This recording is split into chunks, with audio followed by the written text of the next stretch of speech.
escalated quickly. Since I uploaded my final video over the Addams Family project less than a year ago, it has gotten 1 million views. And you might be wondering, what was the most asked question I saw in the comments? It was some form of how much did that cost, or how much would you sell it for? And I answered that kind of at the end of that video. And my answer was, I don't know, and I probably don't want to know. So you might be wondering, why am I making this video now?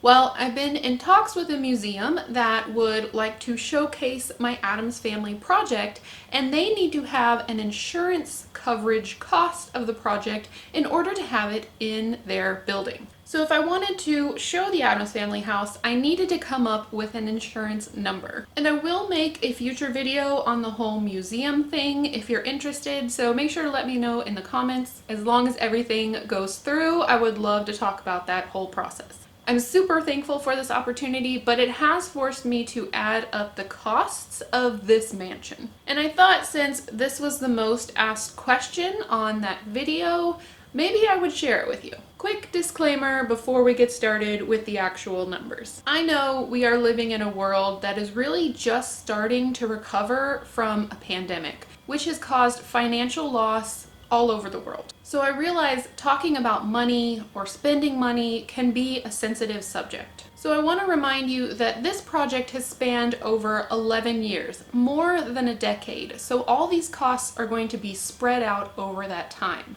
We learned very clearly last year that you do not have to spend a ton of money in order to have a fun, creative, interesting dollhouse project.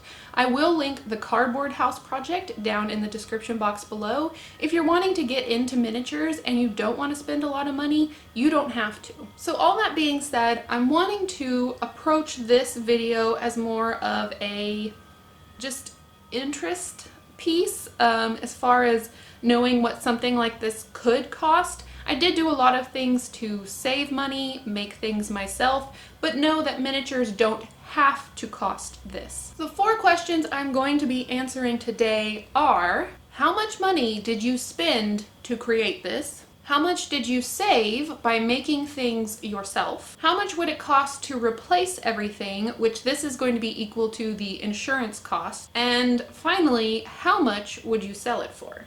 These are all very different numbers. So before I can answer any of these, I had to take inventory. That means I had to go through every single piece that is inside this mansion. I wish I had done this while I was building the house, but I didn't. But I am going to do that for the Beetlejuice house. Here's an example of how I inventoried each and every room in the mansion. I have a nice little selection of miniatures here that I'm going to use as an example. I've already inventoried the entire house, but these are still out because I did not have a box to put them in. So the process I'm going through is I'm pulling all the miniatures that come from each room. I'm writing them down on an itemized list, and excuse the Santa pencil I'm using for this time, and please excuse my handwriting. But I'm writing down the name of the room. So these are miniatures from the treasure room. Hold on, let me get a darker pen. So I'm writing down the name of the room that all these miniatures are coming from, and then I'm slowly going to take them item by item and fill out as much information as I have. After I add each miniature to the list, I'm putting it into a storage box, which I will show you at the end, and I'll show you all of my pieces in the storage box. And I just realized you can see me in the mirror here. So the first miniature I'm going to work with is this coin barrel right here. It's a tiny little barrel and it's got coins in the top of it.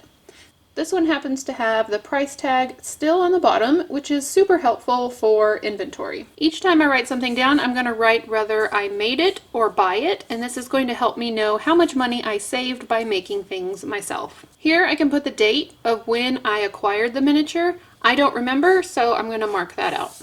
The price I know because it was on the bottom of the barrel. And I remember the creators of this miniature, which was Right Guide Miniatures. Sadly, they're no longer in business. Their miniatures were really, really cool. And if it's a mass-made miniature, I can put the manufacturer.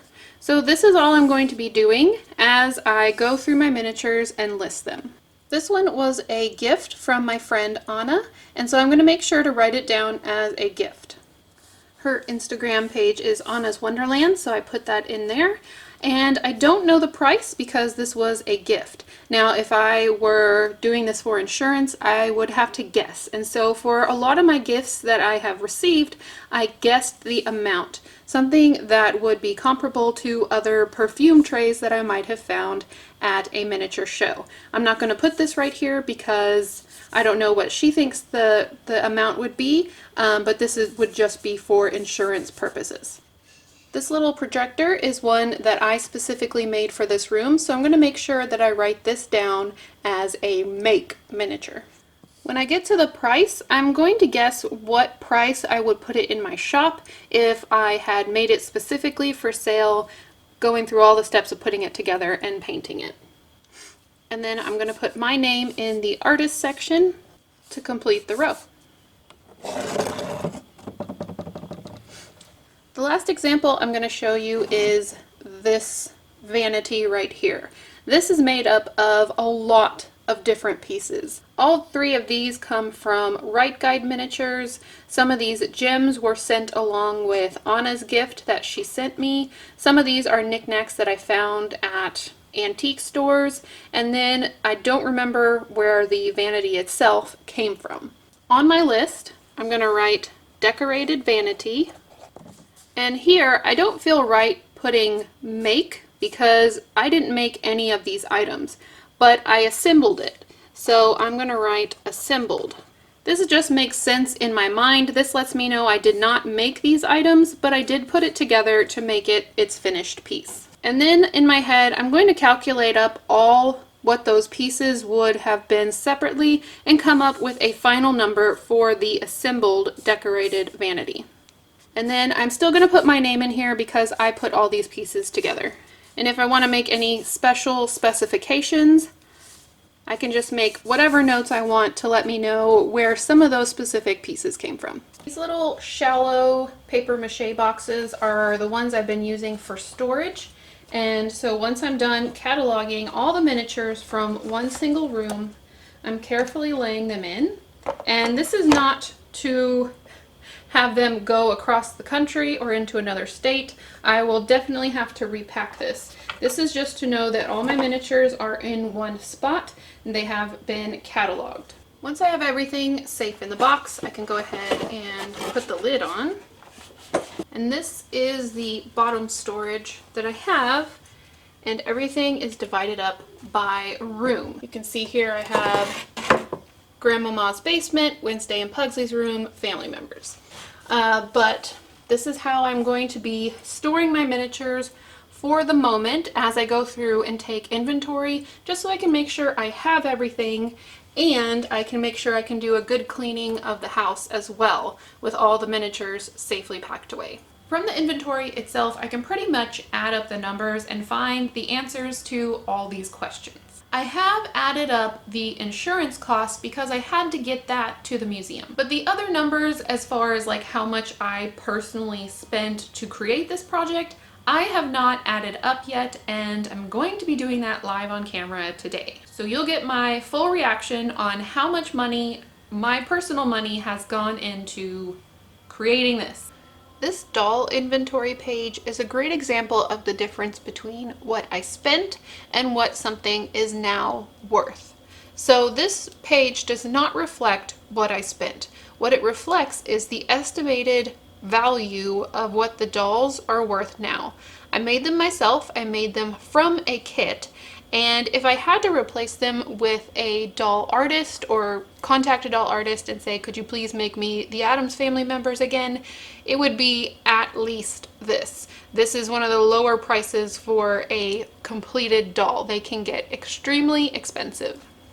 As for what I spent, I will tell you my first doll in this collection was Grandmama. And so I'm just going to put a G. Grandmama. She came with a class, and so I'm going to include the cost of the class as well, which I believe was around, was $75, could have been $95, but I'm going to go with $75, and that came with the doll. All of the other ones, Gomez, Morticia, Fester, Pugsley, Wednesday, so that's 5 dolls, I pulled out of a bargain bin from the same vendor's table for $15 each for the kit. So that's going to be times 5. And then I couldn't find a doll kit that I liked for Lurch, so I special ordered him from this doll website. So Lurch, I think, was maybe around $25. It's important to me that I include the class because the class is what made the rest of saving this money possible for me. So my base cost for these dolls was $175. I ended up buying a clover iron, which is maybe around $20, and then I'll put an extra $20 in here for fabrics and glues because I had to buy a few specialty fabrics, but the rest just came from fabric I already had. So my total cost for creating the Addams Family dolls was $215. That's probably what came out of my pocket. That's my closest estimate. What they are worth now is very different from that. So the estimated value is now $1,800 if I needed to replace these. So this number includes my time and what the dolls would be valued at if I had to repurchase them. So this is my spent number, this is its estimated value. If I want to find out how much money I saved by doing it myself, I just subtract these numbers and get my savings price, which is I saved $1,585 by making the Addams Family dolls myself. That's a lot of time, money, and frustration wrapped up in this number right here. But there's also a lot of learning that came from this, which has allowed me to continue on and create my Beetlejuice doll from scratch.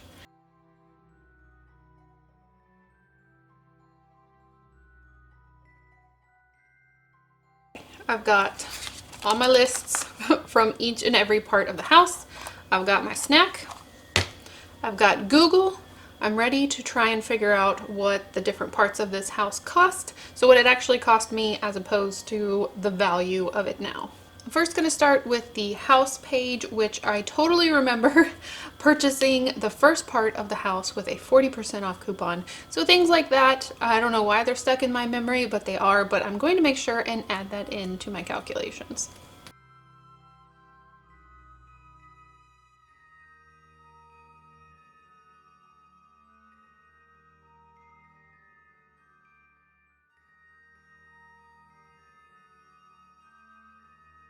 So for the first time, I am going to be adding up what I think I spent to create the Addams Family mansion. I've taken all the numbers I've added up from each individual inventory sheet, and it was really easy on the ones that just had the miniatures listed because I could just pick out the ones that I wrote by next to and add those up. I also added $250 to the end, hopefully to cover glue and paint. Of course, I use glue and paint on so many other projects, so whatever I was buying was not just for the Addams Family mansion. So hopefully that covers it. And also I like to use a lot of recycled materials such as cereal boxes, which I use for the siding of the Addams Family mansion. So those came technically free because, you know, we got the cereal and then we got the box. Now let's add it up together. This is my first time adding it up, so we'll see what came out of my pocket to create this project.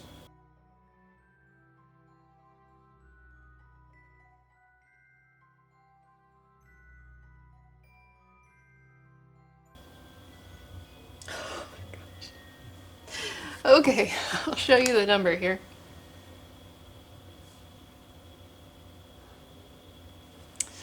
So I believe my out-of-pocket for creating this project to be $3,258.50. So let's actually do a little bit more math so I can feel better about this. So let's see what I spent about every year that I worked on this project. So we're going to divide this by 100. It felt like 100 years. 11. We're going to divide this by 11, which is the amount of years that I worked on this. So that's about, we'll say, $300 a year. I did end up spending more towards the end of the project because I had AdSense coming in and I felt like it was going back into my business, which was my YouTube channel. Now let's divide that up by month so we can see monthly maybe what I was spending on this project.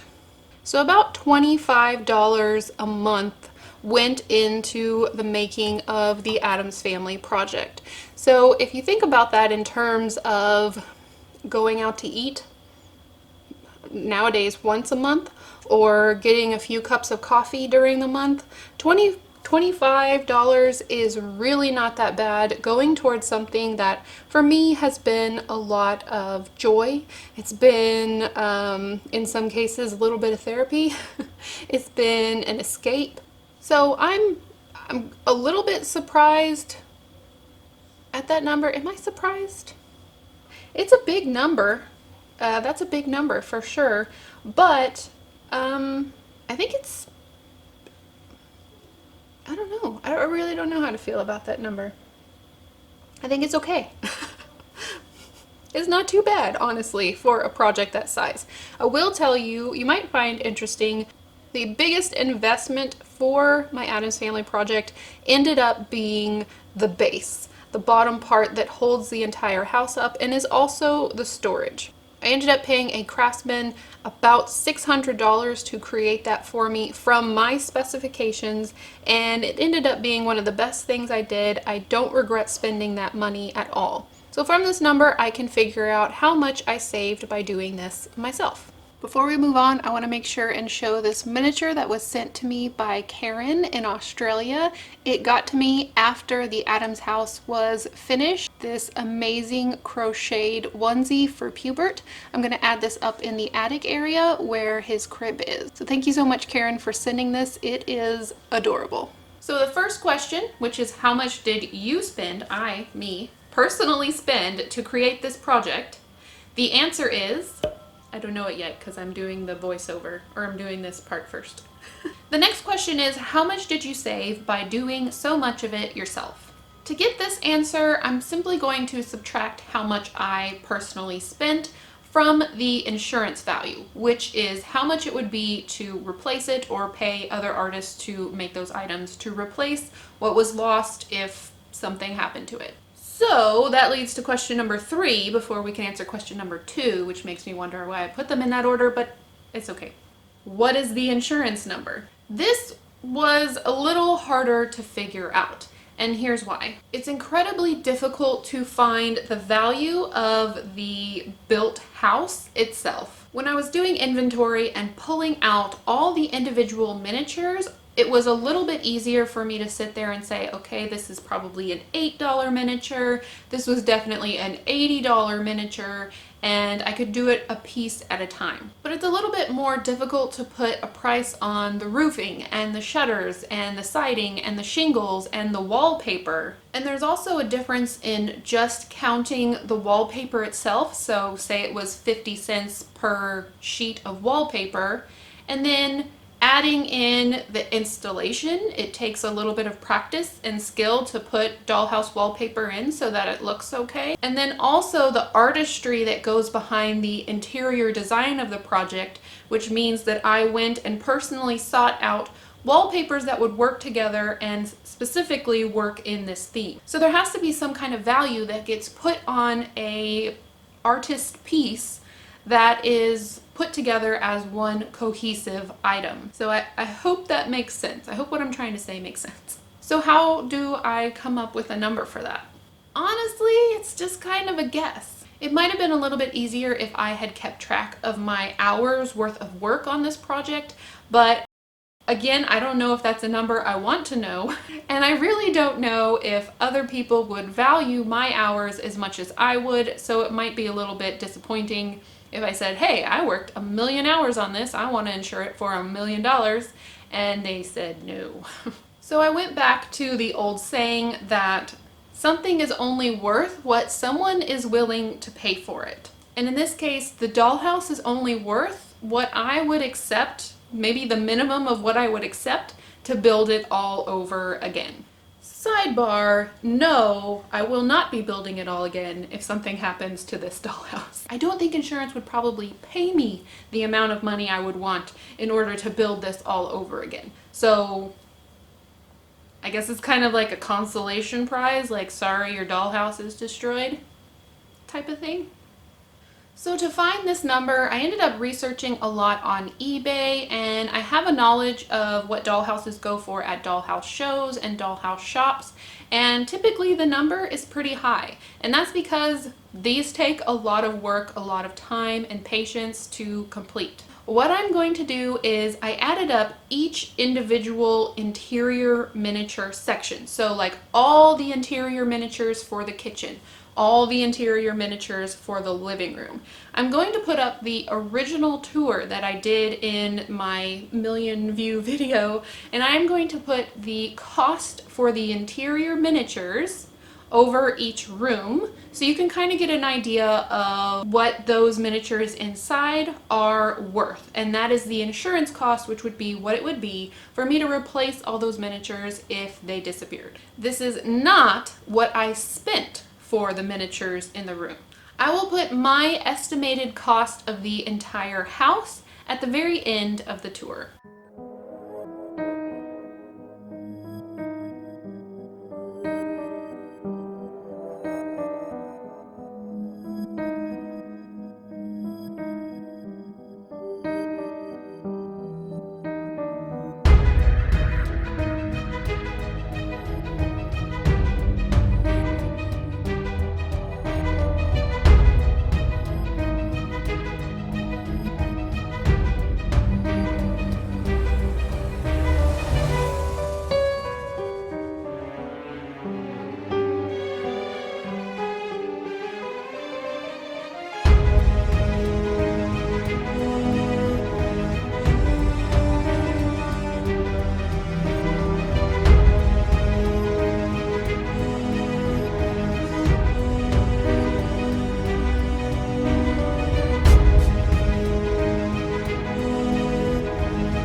So according to my estimates and my guesses on all of the miniatures, what the house would be worth, the base plus the basement, the entire insurance value of the house is, it's right here, $25,827.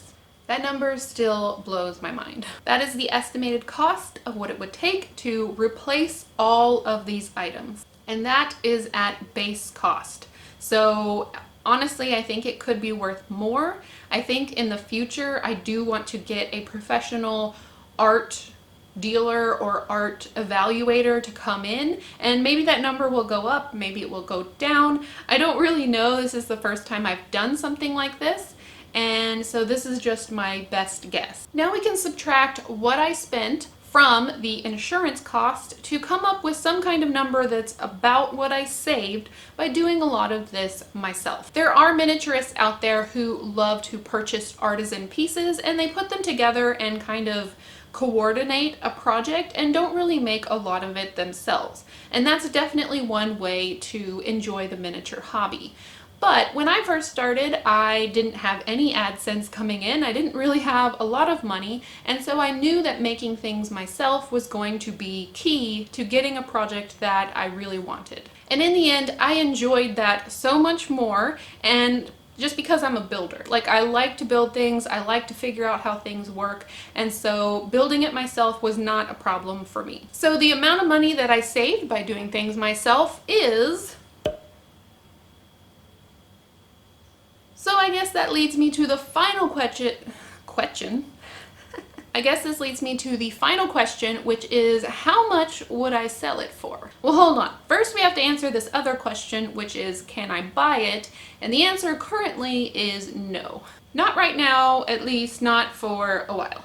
Okay, so with that side question answered, I can finally answer how much would I sell it for. My first thought is that it would be at least double the insurance cost. But then again, like I said before, it's really only worth what someone would pay for it. So if no one ever wants to pay that high of a price, which would be probably around $50,000, then I guess I just have to keep it forever. But in all seriousness, this project has been so dear to me. I basically worked on this while I raised my children. It's older than both of my children, and it means a lot to me. It contains so many gifts from family and friends and other miniaturists that it's gonna take a lot to pry it out of my hands. I mean, if someone came at me with some kind of crazy offer, I am only human. I'm just saying. I thought this video was a really interesting one to share with you, especially because the cost and the value was one of the most asked questions in my final video. And I really don't want this video to come off as some kind of brag, because when I think of this project, I don't think about money. I think about the long, tiring road that's covered in glue and paint that it took me to get to this point. Here's one final look at all of the numbers together. I wanted to put this in here because I know there's going to be a few people who don't want to watch the entire video but want to see all of my answers. I also wanted to take a closer look at my savings cost or my savings price and put that in terms of hours. So there's a pretty big difference between how much I spent and how much the insurance cost is, or the cost to replace it. That difference is how much I saved making things myself. I looked online to see what the average income for an artist is, and the numbers were all over the place, so I decided to go with around $15 an hour.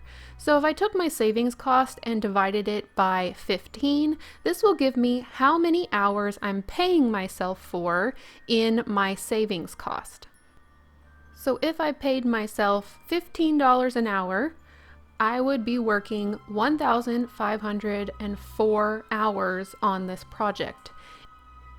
Now, if I took that hourly number and divided it into 8-hour work days, that means I worked on this project for 188 days out of the 11 years that I had this project ongoing. Okay, bear with me for one more calculation. If I took all the days that were in those 11 years, so I messed up here, it should be 365 times 11, so it should be more than this, but let's just go with this number. So about 3,916 days divided by 188, that means I worked about 8 hours every 20 days. And that seems fair to me. There were times where I didn't even touch this project, or I took long breaks in between. So 8 hours every 20 days, I can definitely see that being accurate. So that's all I have for you today. It was probably a little bit shorter of a video. I don't know, I'm filming this first, so you'll have to let me know if it was way too long. But I will make sure to record the process as I move forward with the museum, the process of packing everything up and moving it several states away.